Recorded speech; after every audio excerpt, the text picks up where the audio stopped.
Hey guys, welcome back to another episode of the TheKindaOpinionatedPodcast. If you didn't know, I'm your host, Luke Sharon, and I'm kind of opinionated. Today we have a very special guest, Mr. Mike Bauer. He is currently running for Kootenai County Sheriff, unaffiliated. Well, thank you for being on my podcast today.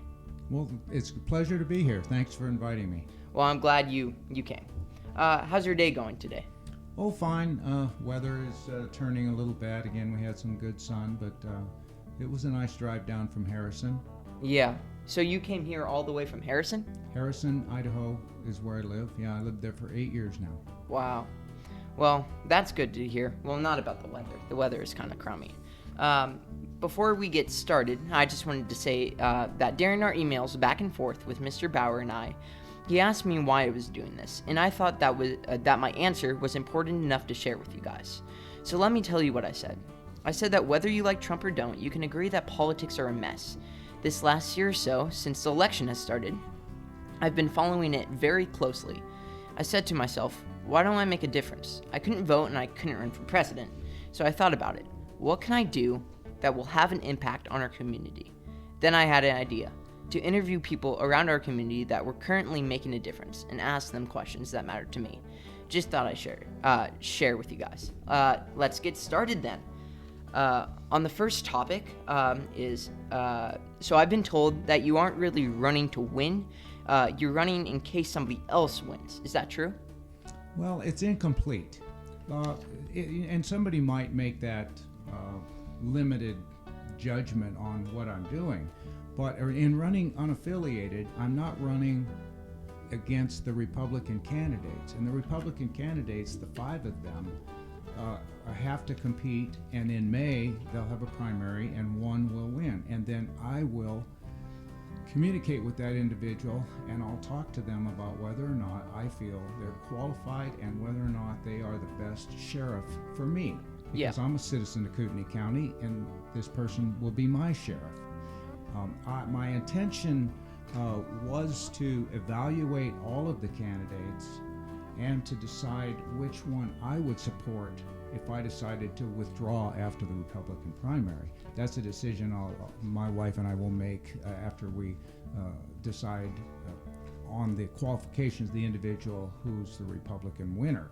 As unaffiliated, I'll appear on the November presidential general election ballot. That's not till November, and I have not campaigned. My campaign statement said that I will withhold active campaigning until after the Republican primary. That's basically what I've done. Well, why aren't you running as a Republican or a Democrat? Why are you running unaffiliated? You may have had the feeling, I know I have at public meetings, that the Republican Party in this county not getting as much respect as they used to get in their opinions. Brent Reagan has been, in my opinion, disrespected by the BOCC.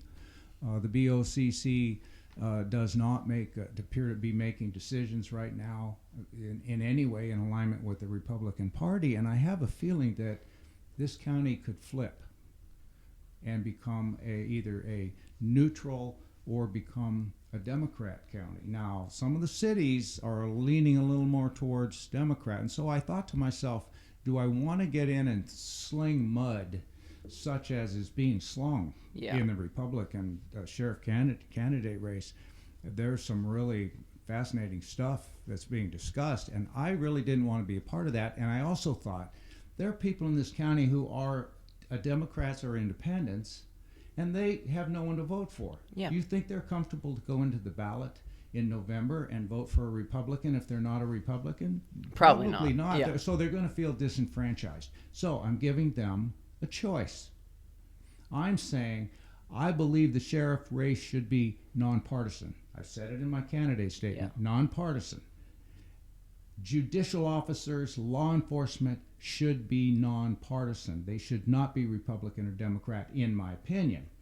In this county, I don't think we've ever elected a non-Republican sheriff. We could. That sort of a situation occurred in Los Angeles in that in the year '98, the current sheriff then, Sherm Block, had a health problem, and he was his opponent in the November election 4 months ahead was a person considered unqualified. Well, Sherm Block died prior to the election, and that person became the sheriff. That was Lee Baca. Yes, I've heard. You heard that name. Yeah. Lee Baca became the sheriff, and a lot of people said, this is not good for Los Angeles. Lee Baca is at La Tuna Federal Correctional Facility right now. He just had to surrender and turn himself in for obstruction of justice as a result of some decisions that he made while he was on the job, which, in my opinion, need some study. They need some study by law enforcement professionals who want to make sure that they don't find themselves in a situation like that. So my point is, I will be facing a candidate unknown after May, and that person and I have to stay healthy and have to stay campaigning, and we can give the citizens of Kootenai County a choice. Yeah. That's why I'm doing it as unaffiliated.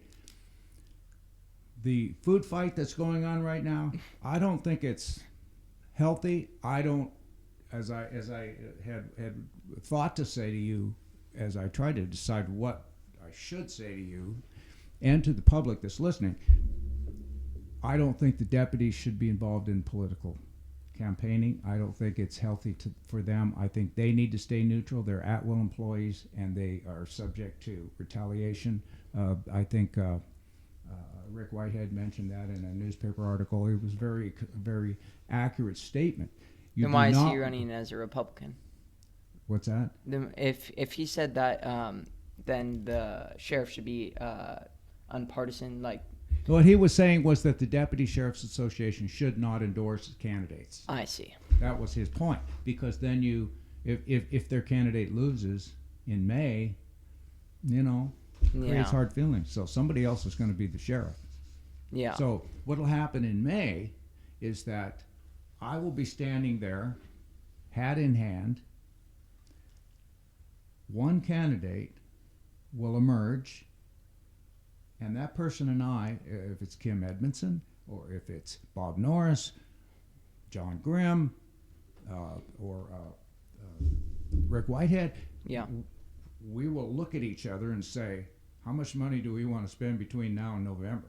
Yeah. And I will make a decision whether I want to spend $100,000 on a campaign, or do I want to, let's say,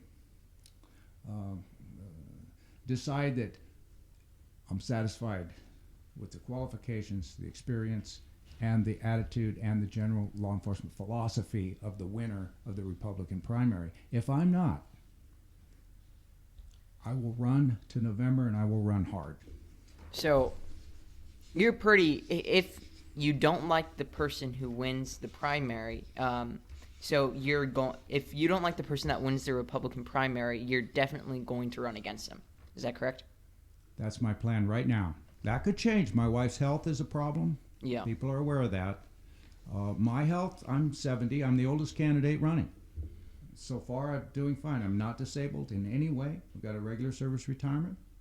I feel that I have the energy level to start a campaign. But as of right now, my C1 shows me as the treasurer. I do not have a campaign staff putting up signs all over the highway like some of these people do. Yeah. I'm not doing that because it's not necessary. Now, will I do it? You bet. You bet. So, moving on, thank you for your answer. Moving on to another question. Why do you want to be county sheriff? Well, I'm probably the most qualified to be the county sheriff of all the candidates. And if you will notice Bob Norris, he's a fine gentleman. Bob Norris is very precise in his description of his experience. He is accurately saying that he thinks he's the most experienced Republican candidate. Not the most experienced candidate. I did 33 years, and my experience level as a captain, retired as a captain, exceeds his experience, and it's in a broader range. And I sat down with Bob to talk about Oh, just generally his philosophy, and I was hoping that because in 33 years I was on the job, Yeah. I never met Bob Norris, and I don't know where he worked during that 15-year overlap between his career and my career, but I know where I worked, and I worked in the press office, and I worked at Risk Management Bureau, and I worked at Inmate Reception Center as operations lieutenant, and I worked at the press office as a lieutenant, and then I worked at the Special Enforcement Bureau and the Aero Bureau captain, joint commands. I did that for 3 years, and then I became the captain of organized crime, intelligence, terrorism investigation. I did these jobs Yeah. because they thought I could do them, and I was looking for people like Bob to work for me, but I never met him. So I don't know his skill set. I know what he says his skill set is, and I invite the public between now and the Republican primary to bore down into what his experience is. Practically, what exactly did he do? Yeah. When I could not get the answers to that, I talked to some people I trust, and I said, you know, I feel like I need to get involved. Mm-hmm. I talked to Commissioner Duncan, and I said, you know, why did you get involved? Why did you decide to run for commissioner? And she didn't really have a quick answer, but I said, was it because there was something that was bothering you about how you felt the government was going and was going to go? And she said, exactly. That's why I did it. I said, well, so something instinctively, intuitively told me as a resident of Kootenai County, as an experienced law enforcement person who has really broad experience, I need to do something. Yeah. What can I do? What can I do without, how should I put it? What can I do to give other people in the county a voice? And your best outlet was running for sheriff. Running as unaffiliated.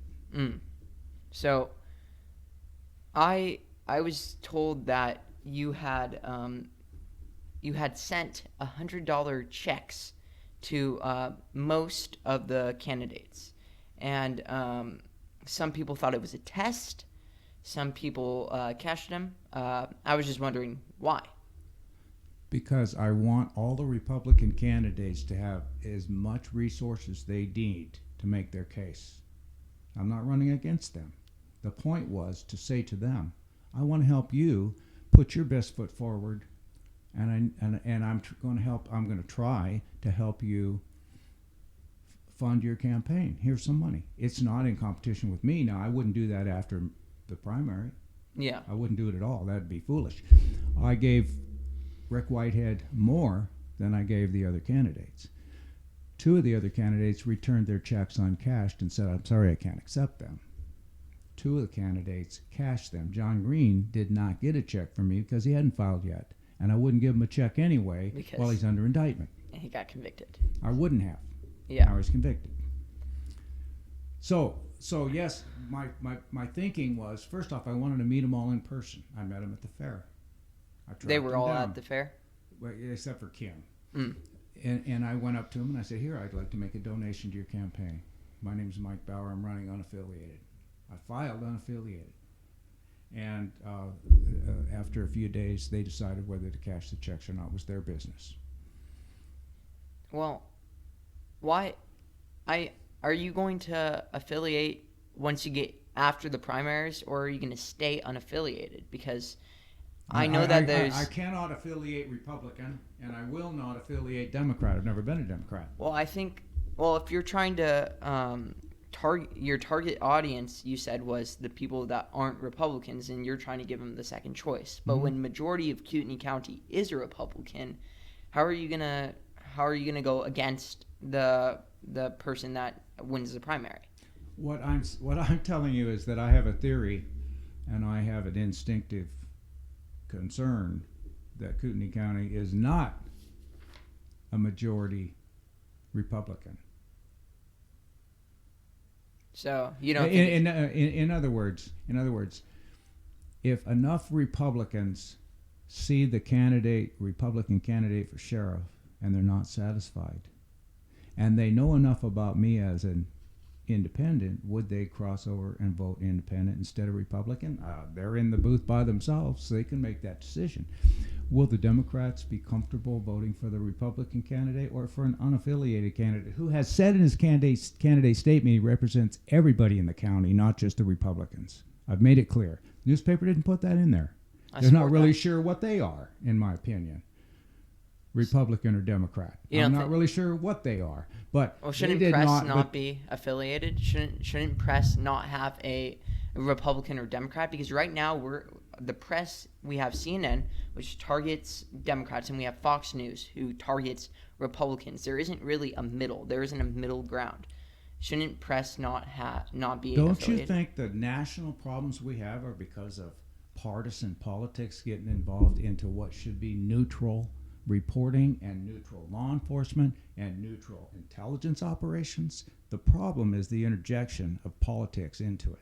That's the problem. What I'm suggesting is in this county that we don't need to inject politics into a sheriff's job any more than absolutely necessary. And I'm saying that's why I filed this way, unaffiliated. I had to go down.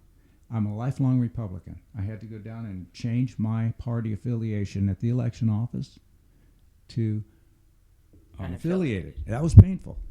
I didn't like doing that. I cannot vote in the Republican primary. Really? No, but I'm not worried about Trump. I would vote for Trump anyway, but because I supported him and I support his philosophy. I support the NRA, but I'm not a member. I'm mad at them for what they're doing in their leadership and spending money and wasting money. When they straighten out, I'll give the NRA money. I am a member, a lifetime member of the Experimental Aircraft Association. I'm a private pilot. That is my interest. This situation where the deputies were forced by their organization to make an endorsement out of all the candidates, it's one thing to have them host a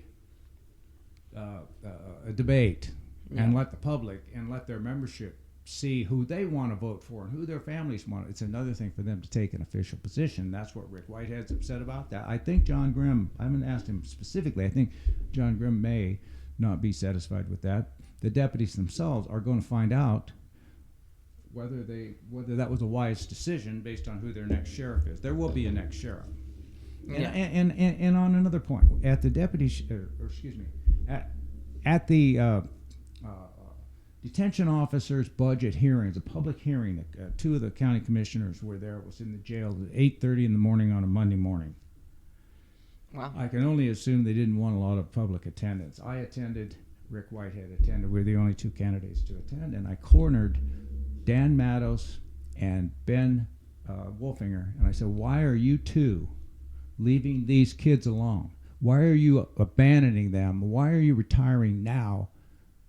You know who the candidates are. You know what's available for leadership here. Mm-hmm. Why isn't one of you running for sheriff? Why, Matos, why aren't you running for sheriff? Why are you leaving these people in the lurch?" Well, do you think there should be term limits? Because that's also, because like Ben Wolfinger, do you think there should be term limits? I'm not opposed to term limits. I would never say I don't want term limits. I'm not an advocate of them because it requires a lot of energy to get off into that sort of an effort. I'm not interested in that effort, but I wouldn't oppose it. And if Kootenai County had it, well, effectively they have it with the county commissioners because they get so many people upset in their terms that they throw them out anyway. I mean, look at the turnover on this county commission. It's unbelievable, the turnover that's and so you have a steady sheriff dealing with a non-term limited commission, and he has to get his money, or she has to get the money for the sheriff's department and for all their budgeting and all of their various personnel issues out of the commissioners. And it's always changing, so there's not this consistency. The current county BOCC is more concerned with the planning department and the growth in housing and stuff. Well, actually, outside the city limits, that's the only place they really express authority. They're more concerned with that than they are with the deputies having pay. I expressed to the commissioners at that meeting, and so did Rick Whitehead. These deputies are keeping you safe. You have a riot in this jail, you're going to have a problem. And I got chastised by Commissioner Felios for being also a supporter of the opt-out program, which... What is that? That was a building code, alternate building code process that he and a number of realtors opposed, and he did away with it as soon as he had a majority on the board. Yeah. And so my point is that, and I said this to the deputies at the debates, your problem is at the BOCC, having a stable BOCC. So you have people like Bob Norris that move up here. You have the LA sheriffs want to move up here, and they want to do something. They're bored. They look around and they love to be here, but they need some purpose in their life. Yeah. Go be on the BOCC and support your sheriff and support your sheriff's department with budgetary monies that they need and get their salaries up, instead of monkeying around trying to put your favorite guy in as a sheriff. That's my concern. Well, thank you for your answer. On to the next question. I think you already answered number 3 pretty good, unless you want to do number 3, which... It's up to you, but I think I did Yeah. kind of get into it. Yeah. I'm sorry to no. go on. It's fine. I'm kind of windy. Well, I think, why should teenagers and people who are good citizens be interested in the sheriff election? You know, I said it in my campaign statement. What I said was that people move here to enjoy the home of Western hospitality and be outdoors. And you have a sheriff's department that's policing the rural areas, doing your rescues, doing your various boating enforcements and that, and trying to keep it safe for people out there. They're interfacing with these young people. Young people are more out, I think, out in the woods than their working families. So they really need to feel like when they see a sheriff's car, there's no fear. They're not going to get a city-type aggressive enforcement. They're going to get a friendly face. They're going to get a helpful person. What can I do to help you? You know, they're going to feel comfortable with their law enforcement. Law enforcement is the first line of government. It's probably some people in society is the only form of government that they commonly mostly see. And so their attitude towards government generally is formed by interaction with somebody in a uniform wearing a gun and who's either friendly and nice and polite and respectful or creates a bad image in their mind. And then that bad image takes almost forever to get rid of. Yeah. Well, and that's why. So the sheriff sets the tone. Yeah. Okay, it's like a family. A family has a head of the family. It could be a mother and father. It could be a mother. It could be a father. Whatever it is, the head of the family has a lot of children working under them in their family, and they're responsible for what these people do. Okay, one of the things I learned when I came on in 1969. Okay, I was 19 years old. I was a detention officer till I turned 21. At 25, I was a sergeant. I was responsible for other people. Like the head of a family, the sheriff's responsible for other people. Every one of his people's out there making a decision whether or not this guy's going to get reelected or someone like him's going to get reelected based on how they treat the public. And so the sheriff's job is to set a tone. I want you to be civil. I want you to be humane. I want you to have respect for human life. Okay, I want you to be helpful. I don't want you to take gratuities. I want you to be honest. I want you to not get involved with activities that are questionable for your reputation and for the department's reputation. I want you to be uncorrupt, okay? And I want you to be perfectly factual in your reporting. I want you to exaggerate. I don't want you to be a vigilante because you think you can get someone in prison by falsifying some evidence. I don't want you to do any of that stuff. I want you to be, and that's what the sheriff's job is, to set that tone. I'm not going to tolerate this type of behavior. Okay? Yeah. Regardless of whether it pursues a vigilante purpose, which is the justice system can't handle this problem person, we'll do it ourselves. That's not right. That's not constitutional, and that's not going to fly. It wouldn't never fly with me. So if you know something on somebody, you're saying that you shouldn't be the one that tries to put them in prison, right? No, I'm saying you should respect their constitutional rights. I'm saying that this is not public justice. We will not conduct public justice. We will conduct rule of law justice. Rule of law justice is following all of your search and seizure laws, following all your case law, giving the person their rights, not how should I put it? Not bending the rules, not planning evidence, not fabricating any information, being perfectly truthful in how an event occurred. Was the dope in plain sight, or did you have to kind of shove it over? You see, and these are historic behaviors of people who weren't supervised strongly that got themselves in trouble. Some people have gone to prison for that, police officers, for falsifying evidence and getting someone falsely convicted. We have an extremely aggressive judicial system here. Yeah. You look at the types and sentences that people get here, it's pretty astounding compared to larger parts of the country. And larger parts of the country, well, they don't have the room. And I mean, it appears to be that that some of our overcrowding is caused by potentially maybe slightly overly aggressive sentencing, in my opinion. Okay, That's something that a sheriff can discuss with the judges, discuss with the detective staff, to make sure that we are packing people into the jail that, in my opinion, have to be in there to protect the public, not putting them in there because we can. Yeah. You can cite somebody into court. If they have a job, if they have a car, you can cite them into court.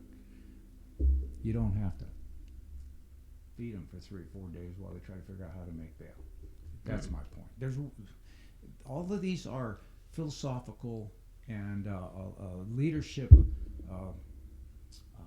concepts that a sheriff has to consider, and then have meetings with his staff and make sure these policies are being followed. Yeah. The first thing a new sheriff needs to do is take all the old complaints for the last 3 years, all the citizen complaints, and read them all, every one.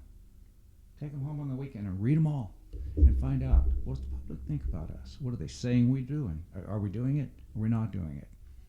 What came of the complaints? Did we actually address the complaints? Is the public satisfied with what we're doing here? And that's going to be a big job for any new sheriff. Anyone that comes in here, in my opinion, should be doing that. And if nothing more, my candidacy makes that point to whoever the new sheriff's going to be, I'm satisfied with that.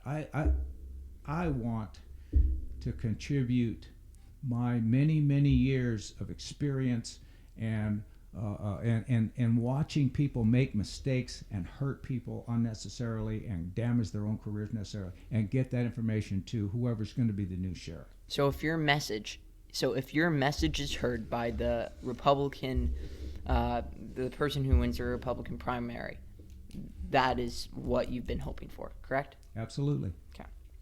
To have a voice like you. Yeah. To have a voice. What voice do I have sitting out in Harrison feeding my horses? I mean, you're talking to your horses. What voice do you have just, riding a skateboard up and down the street? No, you're doing something meaningful for the public. I'm trying to do the same thing you are. Thank you for your answer. On to a next question that seems to be very, unfortunately, very consistently relevant, is suicide. In 2019, Idaho was the 5th highest suicide rate, 58% higher than the national average. Do you think there's a direct answer to why Idaho's rate and why around here is so high? A suicide rate is difficult to evaluate without knowing numbers. Okay, numbers, like, are there 20, 30, or 40, or how many? And then one thing, in Montana, I was a deputy coroner for about 1.5 years before I moved, and I went to school, and the oldest, most experienced instructor at the Montana Police Academy on Deputy Coroner School said, "You people better make sure your suicides are suicides. You better make sure that you know that the medicines they were prescribed, they actually took. You got to make sure that there's some sort of a decent autopsy done on these people if there's any sense of foul play. You have to make sure that you do a complete circumstantial investigation into the life and circumstances that brought the person to this death and make sure that it's a legitimate suicide and not a staged suicide." Because 2 of the cases I've worked on since I left the job, PI for free, pro bono, staged suicides. They're on the stats for that state, or one in Utah and the one in LA, as suicides. Well, but they're not suicides. So they got mixed into the stats. Now, if you're talking students and young people that... Well, just in general, I mean, it's still, even if maybe sometimes the deputy sheriff's association or whatever gets those suicides, not like, don't get them labeled correctly, it's still surprisingly high around here, and that's a fact. So why do you think the Idaho rate is so high? It would be a guess, because I don't have the information that I need to make an educated guess for you, or an opinion for you. But I would have to say it may have something to do with drugs and drug use, altering their attitude towards their existence, whether they're satisfied with their existence. I'm not knowledgeable of what's going on in the schools and what's being taught that could be an effect on somebody wanting to kill themselves. I just don't understand that. It's not a... the act of killing yourself is unnatural. Yes. And since it's irrational, it's hard to get a rational explanation for why it occurred. That's the problem with suicides. I don't know if we're spending enough money to study it, but I would say this. We have a deputy coroner and we have coroner in this county, doesn't have enough resources, doesn't have an office, can't do autopsies here. That's the person that signs a death certificate as a suicide, your coroner. Okay, Kootenai County coroner. He's a fine gentleman.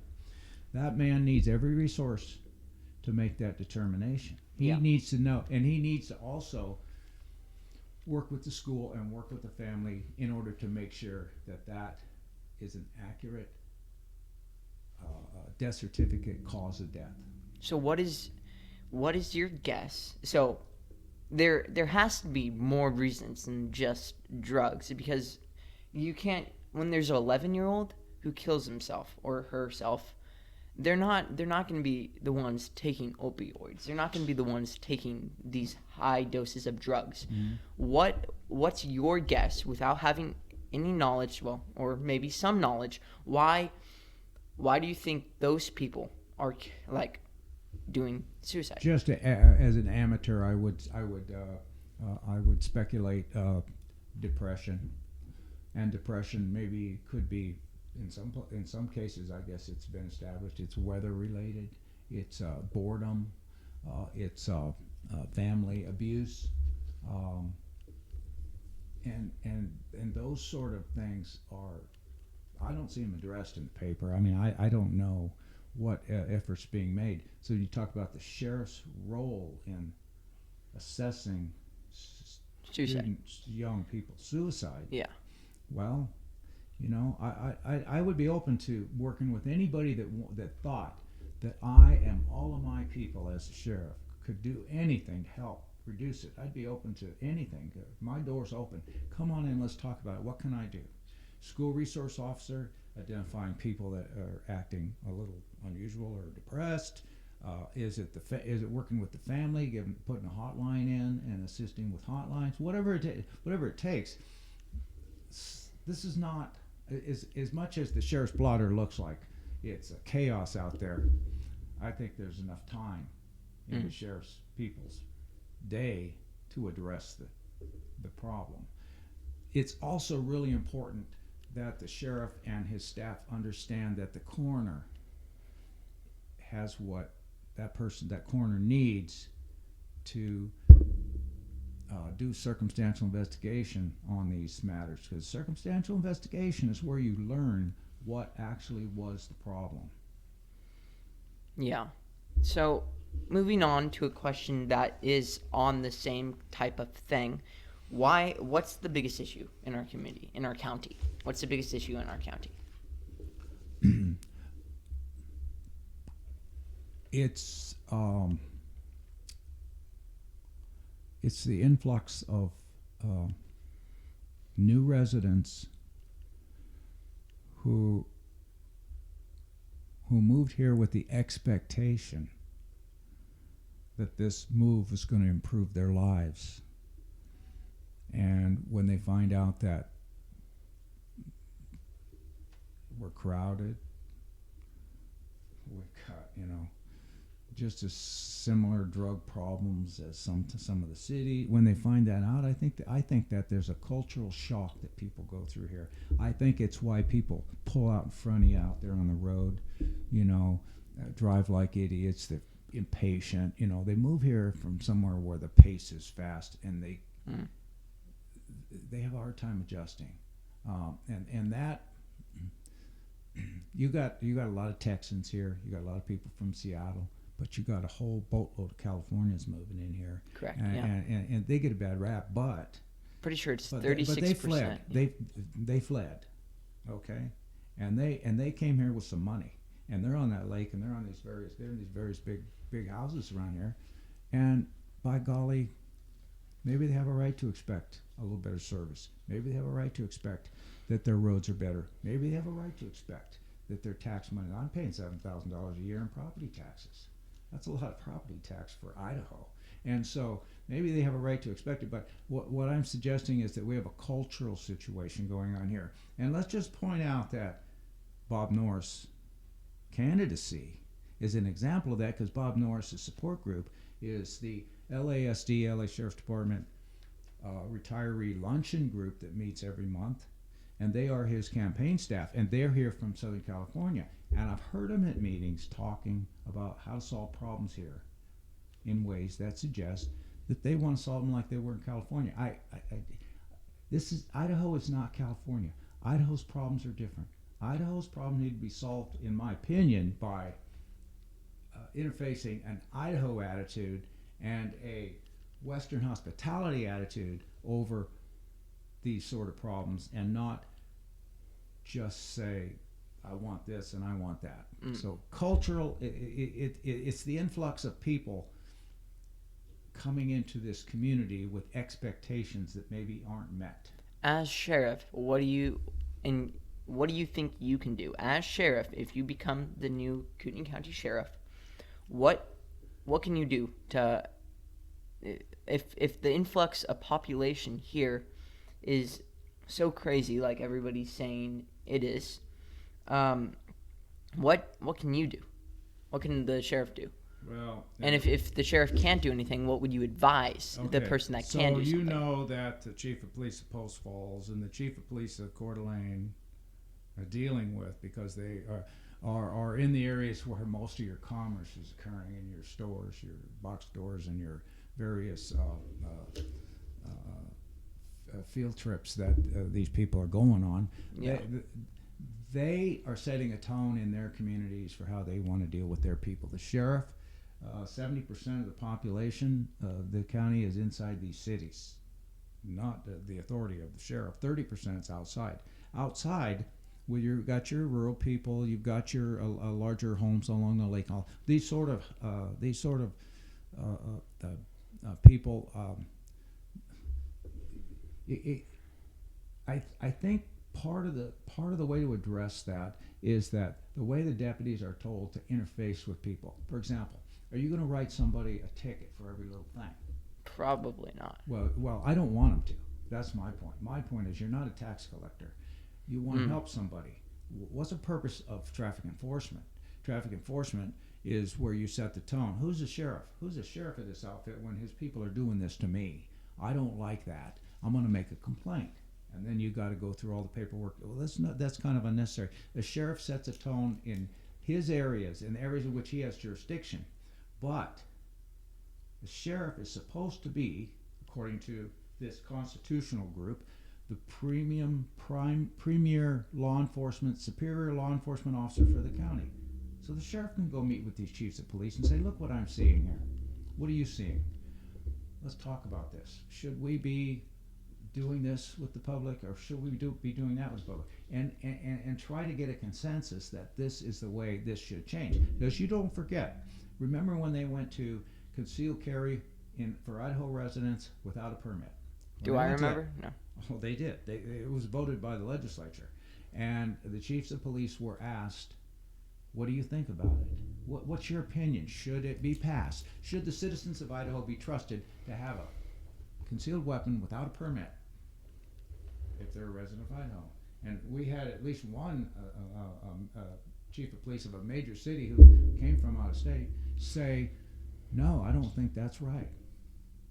Now, that person was out of alignment with Idaho culture and Idaho Western ideals. Okay, so the sheriff, I think, can take the lead in the county to meet with other law enforcement officials and discuss what sort of a law enforcement presence are you giving that's affecting me, or that I'm giving that's affecting you. Thus, I would go to the chiefs of police and say, this is what my policies are. Yeah. What are yours in these areas? And are we in agreement that this is the way we should be treating people when 70% of the population is inside cities? Yeah. Well, with the gun topic, that brings us to our next question and kind of just leads in. Recent studies show that a human brain stops developing between the ages of 23 and 35. In Idaho, you can own a gun at 18. Is this an appropriate age to own an assault weapon, in your opinion?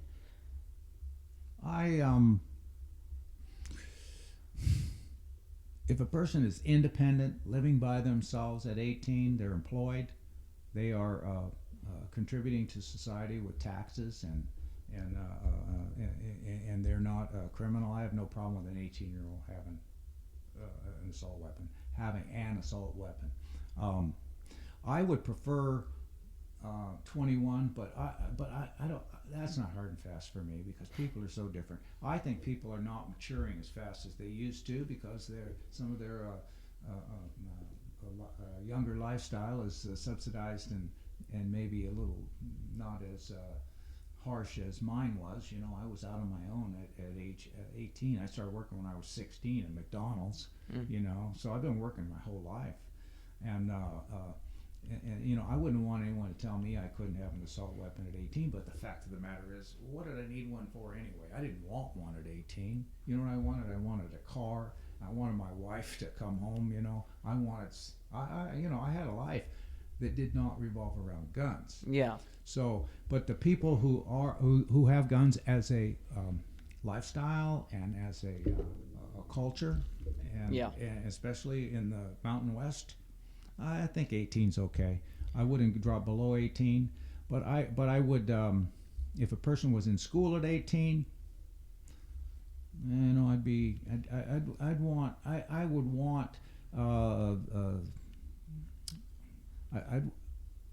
I may want to look a little bit at younger people with guns and say, are they handling them safely? Is there accidental discharges? Or is anybody really getting hurt with them? So more extensive background checks. And then I might change my opinion. So more extensive background checks, because right now I believe it's 102 seconds for you to get a gun.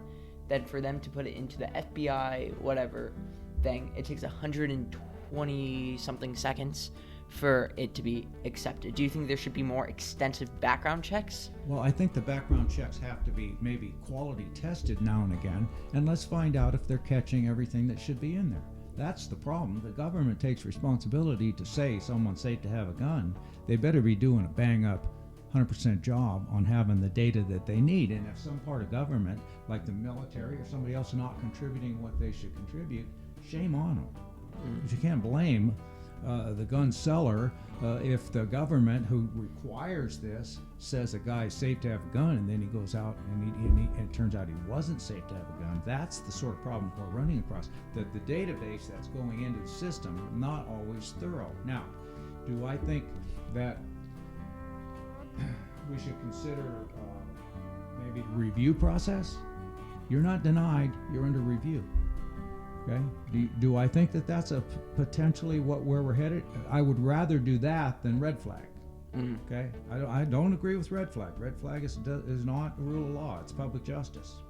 Okay. Public justice. That's where I say these people are troublemakers and I want them out of here.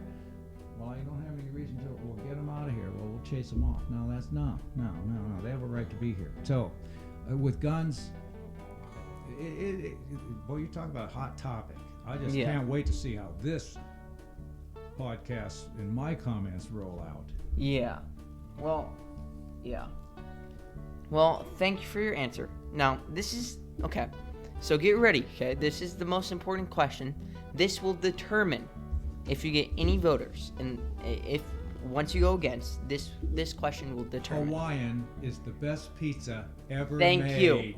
I am so sick and tired of looking at dried up old sausage and mystery meat on pizzas, but I know that ham looks good, and that pineapple, the more pineapple the better, and a big bunch of cheese. Oh goodness! You just beat out Kim Edmondson.